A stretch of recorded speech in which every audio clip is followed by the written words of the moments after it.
Hello and welcome to London, Antonio. Hey, thanks for the welcome. London, your second favorite city in the world, because you're here right now, third time? Second time? Third time? I've been here quite a few times, but the second time in the last 2 years. How do you find London, England in general? I have a great time here. I'm not going to put a ranking on things because I'm married to a Ukrainian and we spend a lot of time in Kiev. I really do like that city.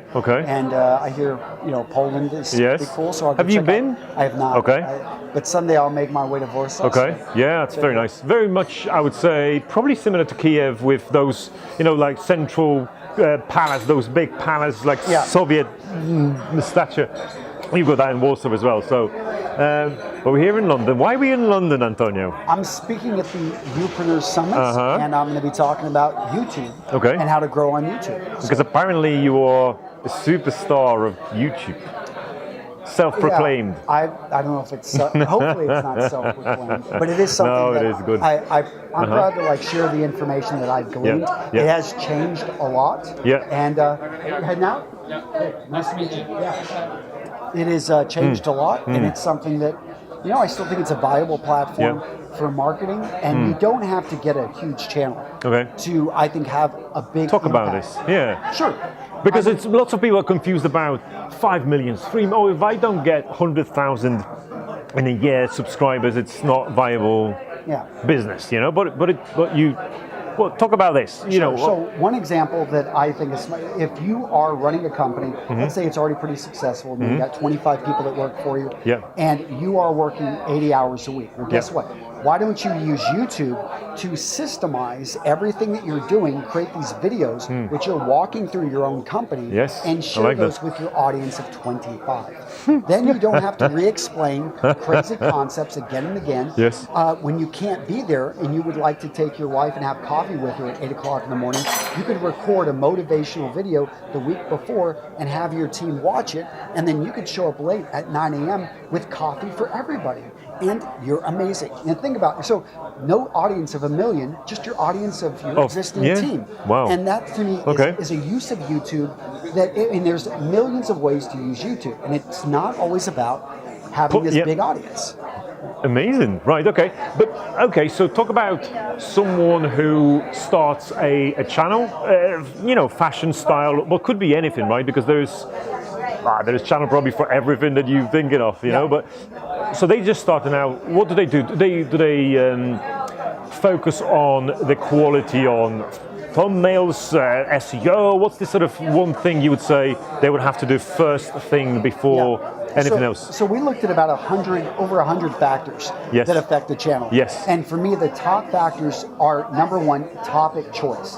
So what you're going to choose to talk about. And that sounds incredibly simple, but it's very difficult. I'm fascinated by your topic choices. I must admit, your topic choice, I was like, where's this guy getting this topic from?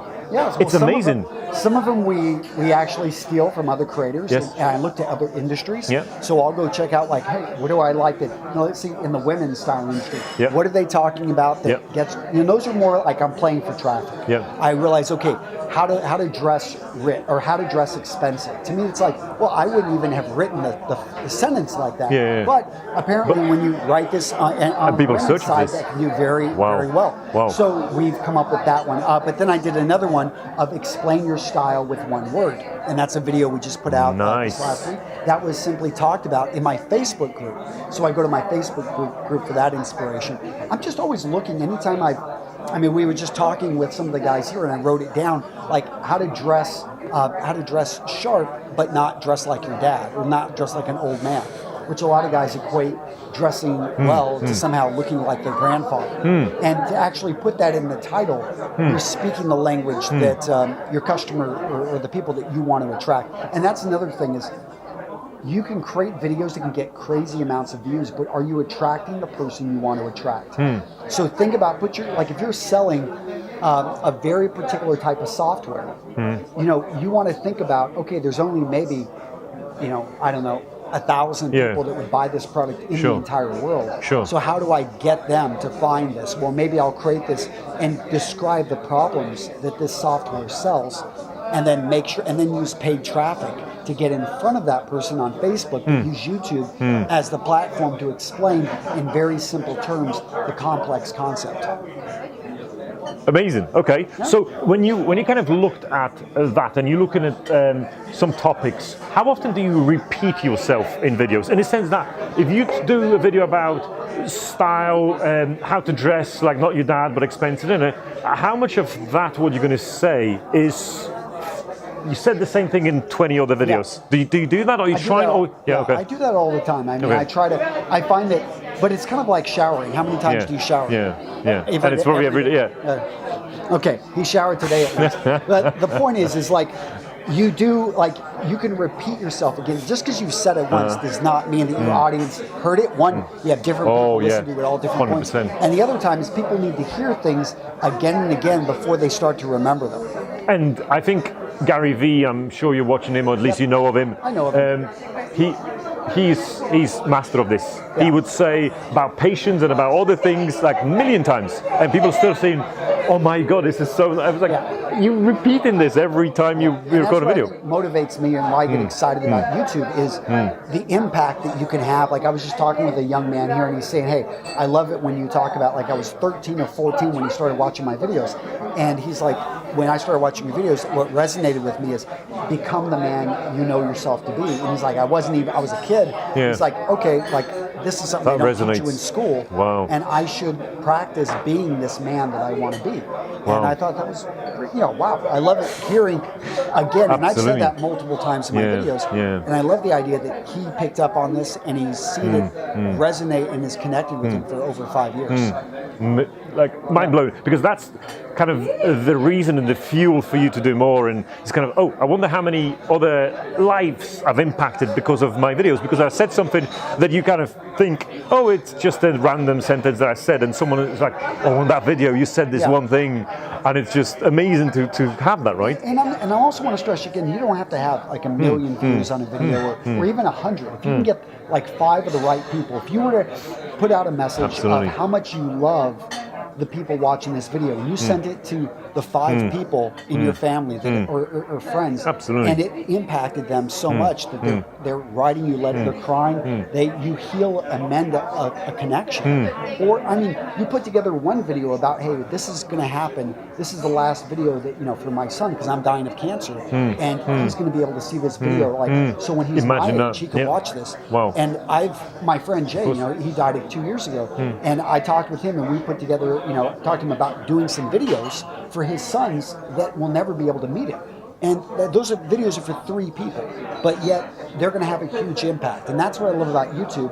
It's absolutely free. It's very easily used, and you can have an impact with whoever that think about that, because I think people get skewed about numbers and views and things like that, but it matters in a point of view, that's how you get paid usually and whatever else, but it matters what you impact and who you impact. And we talked with Paul McGregor before, and the work that he's doing for mental health and things like that. It just impacts people's lives. That's all it is.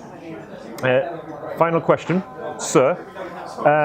What's happening for you going forward? What's the sort of 2019 plans? What are you not doing at the moment that you would like to do more of? Like, is there anything, areas or pockets that you think we should do a better job at? I'd like to spend more time with my family. Okay. So that's something I felt this year. I thought you were pretty good at that. I usually am, but I'm going to be selfish and want to spend more quality time. Okay. I do spend, I started working a little bit more. It's kind of like showering. You talk about systemization and organization, but then it expands in, and I've got to get back to the basics and just make sure that everything I'm doing is really aligned with where I want to go. Okay. So I'm going to be taking time and make sure I'm refocusing on upping the quality of the content I'm putting out, and getting back to making sure. What does that mean, upping quality? Because your videos are like, standard, right? Like people do their videos based on your videos? I'm not being creative enough. Okay. I mean, there are ways, so you can explain the same concept. Yeah. You could say it the same way multiple times, or you could say, you know what, I've got great videos on how a suit should fit, but I don't have a music video on how a suit should fit.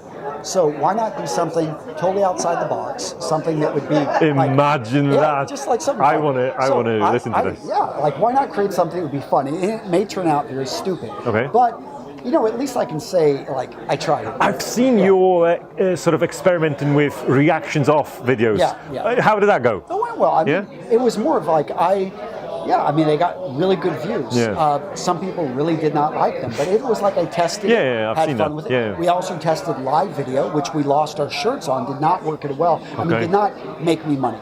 Okay. But, you know, a lot of people liked the fact that I was there on the camera for 3 hours talking with them. And it's just not something sustainable. I tried it. And, So more time with family, 2019. But I've seen that our friend Raphael Sven-Schneider, he's hired someone to actually appear in his videos instead of him. That was very interesting. I had a chat with him about this, and he said, I want to just systemize even that. I want to go, like, he's German, you know, at hand, so he's like systems and orders and, you know, but it's like, he is doing very much so. So I wonder if there's going to be less of Antonio in videos. Like, are you planning I would like this? to see that. Okay. So, I mean, a lot of my videos this year, people saw, I wasn't even in the video. It was my cameraman, like, tying a tie, or showing multiple points. I mean, literally, there wasn't even no words in the video. So I had nothing to do with the video. It would go on our channel and still get very good views, be very useful. And again, it's addressing the same point, but saying it in a different way.